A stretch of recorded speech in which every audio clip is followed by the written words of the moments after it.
everybody, it's Jamie again here. I'm back in England, as you can see. I'm back in the glory that is my own room. Yeah, I'm quite happy to be home. So I've been thinking about, the differences between England and Japan, and, my boyfriend's quite bummed out that we're back. He really loved Japan, and, he was kind of thinking, yeah, if someone offered me a job in Japan today, I would take it and I would go and live there. And, it made me think a little bit more, about what it would actually be like to live in Japan. And I'm actually really happy to be home for several reasons, really. A few I wanted to kind of discuss today, but, let's go to the main issue that I've been thinking about. Is obviously I'm vegan, okay? And when we were staying in hotels in Japan, obviously we didn't have an oven or a microwave, or basically we didn't have any facilities in order to cook and prepare our own foods. The most we could prepare was, say, pot noodles, because we did have kettles in all the rooms, but that was about it. So, yes, in these konbini there were microwaves that you could use. So if you bought, let's say, a bento, you could microwave it there on the premises, because they realise there's a lot of workers that may be out and about, rushing around. They don't have the facilities on them to reheat food, so they provide them in the konbini, which is excellent. Now I'm back, and Chris is already saying to me, oh, I really miss Japanese food, I want Japanese food. And for me, yes, there were some really nice Japanese foods that I did try, but the majority of foods were fish and quite a bit of meat. Generally, let's say the more vegetarian stuff, so a lot of stuff had egg in it, or, well, basically a lot of things had fish in. They really love their fish in Japan. So, even let's say the agedashi tofu, which is tofu which is fried and then put in a broth. The broth is made with fish. Sometimes it's made with chicken, it depends where you go. So there are a few different instances where I had to avoid those sort of things, because I was like, I can't eat the fish, and it's very difficult to eat as a vegan in Japan, unless you're fluent in the language, and let's say you've got your own house where you can cook your foods, from scratch. You're fine doing that. But like for us, when we were staying in hotels, it's really difficult. You've basically got to get what you can, and I couldn't eat a lot of fruit over there, so I'm super happy to be home because I can buy fruit. I had this watermelon before, it's not totally ripe, unfortunately, so some of it was kind of like hurting my teeth. It's a bit hard, it's not lovely and watery and fresh, but that watermelon cost me £2.50. It's not the biggest watermelon, but in Japan, a whole watermelon you'd be looking at between £8 to £15 for a watermelon.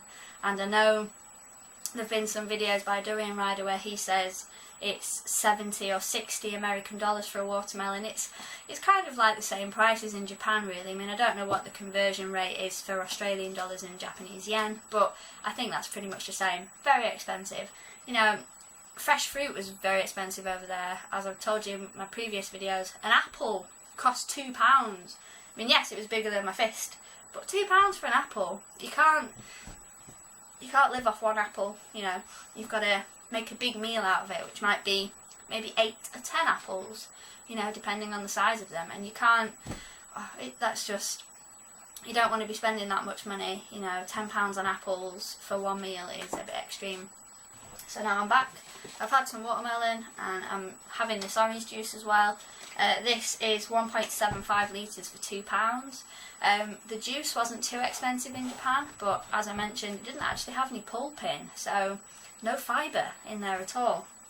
So I'm super happy to be back now, and I'm back in this accessible vegan community that I can reach on my Tumblr and on YouTube as well, just on the internet. I feel at home now. I can get the foods that I really, really want and that make me feel amazing, and you know, I don't have this struggle of, oh, excuse me, but I don't eat fish, I don't eat meat, I don't eat cheese, I don't eat milk. Well, you know, the list continues. For Chris, it was fine for him. He could eat whatever he wanted, and he loved sushi, and you know, he didn't eat a lot of meat, but he really does like his fish, so he was having fish in a lot of places. And you know, a few different places we went in, I could have more stuff. Like I could have we went to this very, very nice place in Kyoto near Gion, which is what they call the geisha district. And the restaurant there, you know, I could have different kinds of tofu, grilled and just fresh or raw tofu, fresh salads as well with just a light soy and vinegar dressing, grilled vegetables. You know, it was fantastic. And the rice, I love Japanese rice, it is the best. So when I could get it, fantastic, I was a very happy bunny. But as I've said before, not all restaurants serve rice, you know. As I have mentioned in a few different videos, that they are very specialised in some restaurants. There were some fast food chains that only did tendon. Now tendon is a big bowl of rice with toppings on top, and this particular tendon place was tempura fish and tempura vegetables. Now in a few of the places that we went, they did include egg in the batter. It's unfortunately a fairly standard recipe. As they told me, it's not that much, but it does include egg, so that was something that I had to deal with, because I've made tempura loads of times for myself before, or just vegetable tempura, and obviously I didn't include egg, so I was expecting to go over there and have mountains of tempura, mountains of rice, and just be happy, but it didn't really happen. Noodles as well, you know, I did have noodles, not always in the broth, because as I mentioned, they do basically make every single broth out of fish, which isn't great, but they love their fish. It's just a completely different culture over there, and I know there's a lot of people that think that Japanese diet is a very, very healthy diet. Well, yeah, as far as things go, when you look at the life expectancy of nations around the world, Japanese have one of the highest life expectancies. It might actually be the longest life expectancy out of all the nations, and that means it's due to the fact, obviously there's a number of factors in there as well, but they eat a very low dairy diet. They do like their cheese though, you know, there are a lot of people that do really like cheese, so it's not that they never ever eat cheese, but they don't eat it, or they don't eat cheese and dairy products as in high quantities as we do in the UK. So that's a factor. They don't eat a lot of red meat. There are very specialised places that do a lot of things. What's it called now? There's a dish, and I've forgotten the name of it now, where it's literally, they give you a big plate of raw, thinly sliced meat, and you dip it in a stock, which is no doubt made of fish, or, you know, made with the bones or other stuff like that. That's a dish that they really like. As you know, they like their egg as well, so they have a egg sushi, which is just an omelette rolled up. Obviously they've got the fish sushi as well. What I'm trying to get at here is, obviously it's not a vegan paradise, and that's the part that didn't make me feel very comfortable when I was over there, because I couldn't cook my own stuff. If we had a kitchen, I would have been in heaven. I would have been cooking rice every day. I maybe would have, you know, had some juice, maybe stretched to some fresh fruit if I could have afforded it, you know. You could make it if you lived over there, you had your own house and you could prepare your own food. That's brilliant, but as I've said, when you're living in hotels, it's not ideal. And it's not just the eating, it's the whole culture of it that's different for a vegan to sort of get along with. We met up with one of Chris's friends called Tomo, who he lived in England for a time, but he is Japanese and he lives in Japan again now. And we went out for a meal, and I told him I've not actually eaten meat or fish or dairy for 2 years, and he was absolutely taken aback by me saying that. And he said, I think you are a monk. Are you a monk? And I was like, No, I'm not a monk. I just care about the planet and the animals, and you know, I don't want to consume them. And but seriously, he was very, very shocked. Woman. Yeah, so as I mentioned, this other cuisine is called monk's cuisine, which is predominantly vegan cuisine. They don't use any fish or meat or anything at all in there. You know, it's lots of small little dishes, maybe of a bit of tofu, seasonal vegetables, rice, lots and lots of dishes to basically become whole meal together. And you know, they call it monk's food. So if you can imagine that not a lot of people are vegan because maybe they associate that with religion, you know, and maybe there aren't a lot of people that are religious, I'm not sure, but generally most of the population, they don't think about animals, and you know, they just happily eat whatever, and you know, they enjoy it. Tomo in fact said to me, he said, I believe the Japanese are actually far more advanced than other countries. That's what he said, and he was basically referring to the Japanese basically eating whatever it was, basically whatever animal, whatever fish. They try and eat, or they like to try everything, and you know, certain foods have a meaning. And when Chris was trying some of this sushi that was particularly chewy, Tomo was saying that the chewiness represents the strength of the animal, and if it's really difficult to chew and to eat, it's a very good fresh fish. It was a very strong animal, and it had a very good life. And interesting way of looking at it there. Obviously not something that I necessarily believe. I could not imagine having to chew so much to get that piece of food down. That's one thing that you don't really get as a vegan. Those sort of chewy, fibrousy textures, they're all gone. Now that I don't eat any meat anymore, there are several textures that are not available, and that might sound a bit weird, but it's true, you know. And if you're a raw vegan, there are several textures, once again, that you lose once you omit any cooking of foods, you know, such as deep fried things. That is a texture that you can't really get from raw foods.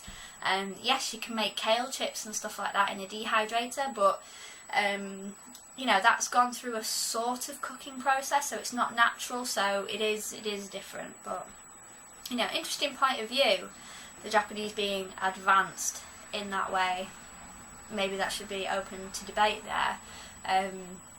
I always remember there's a quote from Star Trek, and one of the Vulcans says that the human species is still very barbaric in the fact that they still consume the flesh of animals, and that was just a fantastic quote. I can't remember what episode it was from, but an amazing quote there. And I just think, yeah, you know, if you like the taste of meat, you know, you can say that to me all you want, but there is a point now where, you know, the ocean's fish is being depleted at a drastic rate.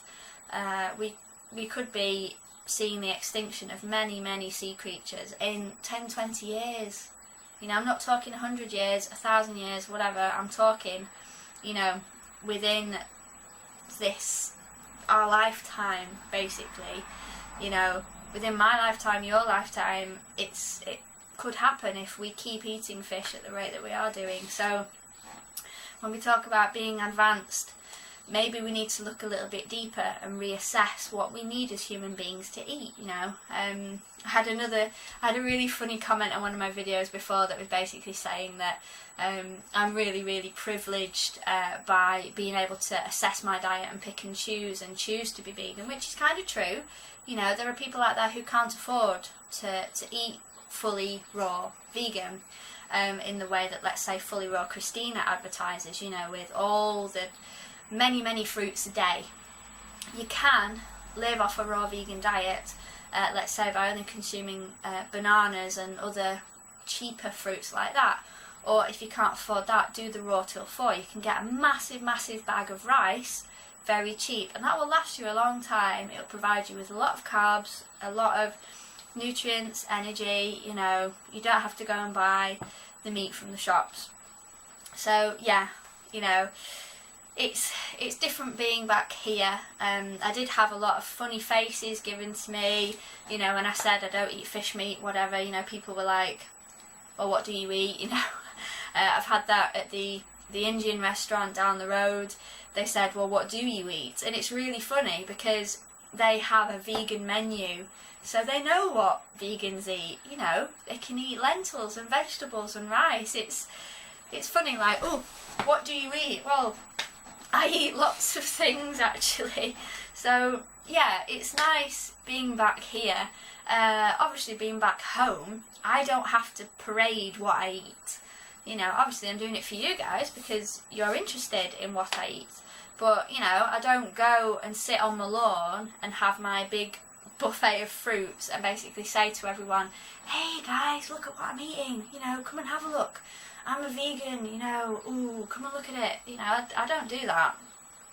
I can sort of be happy in the house and eat, and I don't have to put my ethics sort of on show, because, you know, you don't, yeah, it's, when you go out to restaurants, suddenly everything's thrown into question, like, why don't you eat fish, why don't you eat meat, why don't you eat dairy, and it does get a bit tiring, you know.